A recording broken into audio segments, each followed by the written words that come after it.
They look at But you and go, he is a victim, because that's what you look like, my friend, and that is your own choice. See, that's just it, though. The only reason they would choose you in that element is because of the patriarchal, male-dominated society. Here we fucking go. Here we go. All right. Here's the deal, Andrew. This is fun. No. I'm not done. Name Andrew, listen to me. From history that wasn't patriarchal. Name a society from history that was not patriarchal. See, listen to me, though. That is why people like yourself are bugging and going into hyper mode right now, because society's changing. Society's changing. I'll tell you why, my friend. I'll tell you why we cannot name a single society in history across the entire planet that was not patriarchal. Because patriarchal societies are optimized to survive. When things get difficult, when people are put in survival situations, we naturally revert to our gender roles. I'll tell you something. If we were all on a ship and the ship got shipwrecked, the men would start building and digging and hunting, and the women would start gathering and doing what women are naturally adept at. Because when it comes down to survival, you have to do what you are most competent at. And men are more competent at certain things, and females are more competent at certain things. I'm not saying not all men. Not all men, and not all females. My point is, patriarchal societies are more competitive than any other type of society, because society functions better as a patriarchy. So the reason you cannot name a single society in history that was not a patriarchy is because all of the societies, and I'm sure there were some, which were not patriarchal, were destroyed by patriarchal societies. They were wiped off the face of the planet because they are not competitive. There haven't been any yet. Books to read. They do not have monuments to find. And the point I'm making is that in the harsh reality of ultra competitiveness, only patriarchal societies can survive. So the reason you cannot name one from history is because all the ones that tried this idea that you're trying to purport were destroyed in real time. And in the West, in America, as we stand right now in America, which I wouldn't even call it a patriarchal society because it isn't, because females have more rights under the law than men. Oh my God, bro. They do. And I'm telling you now, so clueless. As America falls apart and the patriarchy is disintegrated, all that's going to happen is that other countries like Russia, like China, like countries which are still patriarchal, will remain more competitive than the West, and you're not going to fix the world. America's just going to end up a third world shithole. So throwing the fucking patriarchy away is going to fix a fucking thing. You live in a clown world, my clown world. Yeah, no, I don't. I mean, I do live in a clown world, because there are people like you that are sitting there like pushing this inane philosophy. So yeah, I get it. I accept that. But first off, we haven't seen a non-patriarchal society yet. We're definitely moving toward it. And if you want to look at America and look at some of the problems with America, like what problems do we have? Well, there's an enormous wealth gap. You mentioned the Roman Empire earlier. The Roman Empire didn't fall because of laziness. It fell because of overconfidence, because of an income gap between the richest and the poor, and because of political corruption. All three things that are sort of happening in America right now. So absolutely, America could fall, but it's not because men were turning soft, right? The idea of men being soft, the idea of men being soft, Andrew, is a battle cry of men who see that purely physical stature is no longer the only defining quality. Because like you said, they could line me and you up, and all those brutes like the cops or somebody looking for pure strength would choose you to defend them. But anybody who was from a marginalized group that was looking for an emotional defender, those people would pick me, right? And they wouldn't pick the muscular guy because they know that I have the inner strength to actually have an openness and a vulnerability that can relate to them and that can help them find that empowerment in themselves. I don't want to train people to be sheep. All you know what I mean?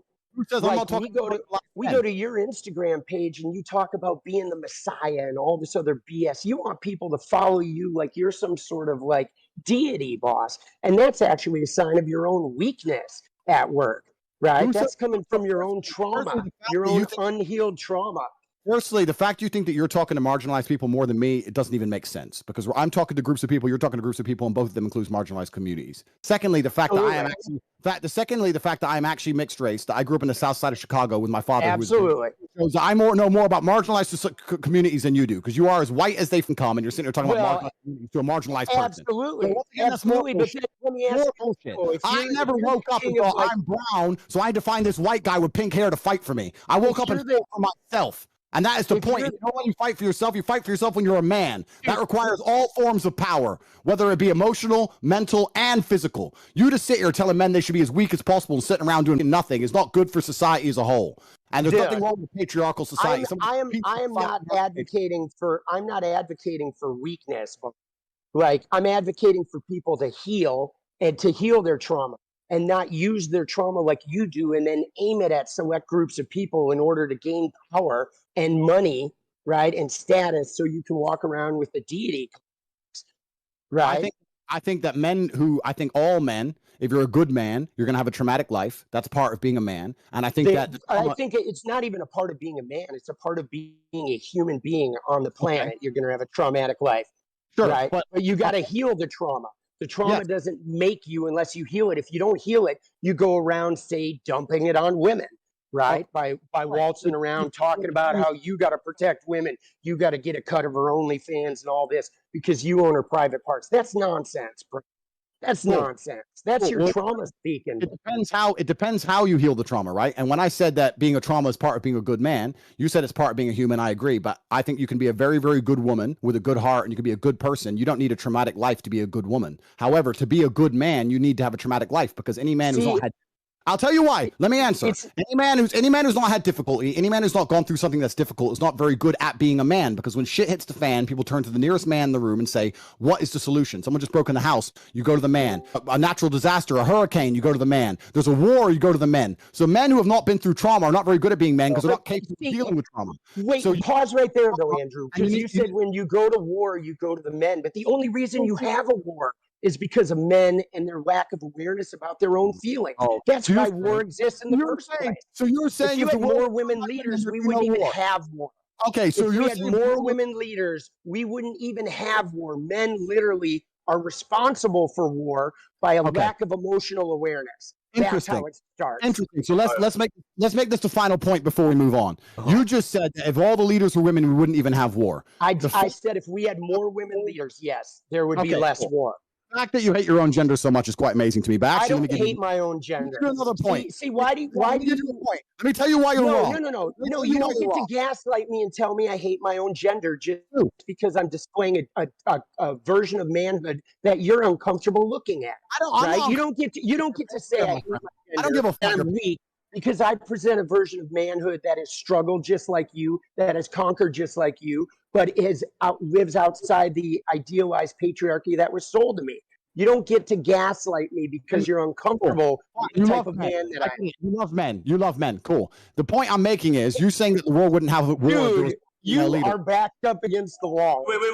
No, chill. Let Tate have his final statement, then we're going to wrap this up and get someone else. I'm in here right now. I just got to fix my camera. One second. Yeah, you're Hassan, let's go, man. I appreciate you. I'm interested in seeing what the chat thinks.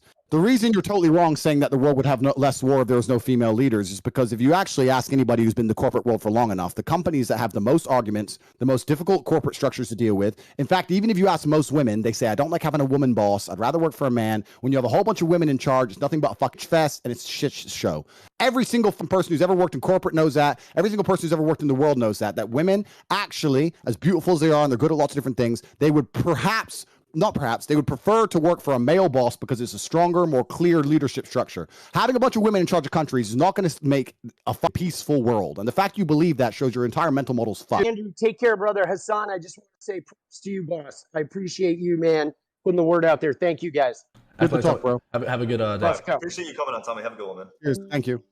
How do you feel about my guy, Tommy? Yeah. I don't know him personally. I have nothing against him personally. He's a new age thinker. He lives in the new think, the idea that the way the world runs and has always run is a bad thing. And that if we change everything from the ground up, it's somehow going to become a magically better place. Obviously, he has no proof or any references for his way of thinking because it's never been tested before. It's an untested theory. I think that for him to come along and say such blanket statements that if we changed all the world leaders to women, there wouldn't be war is inane and asinine. I think for him to say that a man who's physically strong can't be mentally strong is also stupid.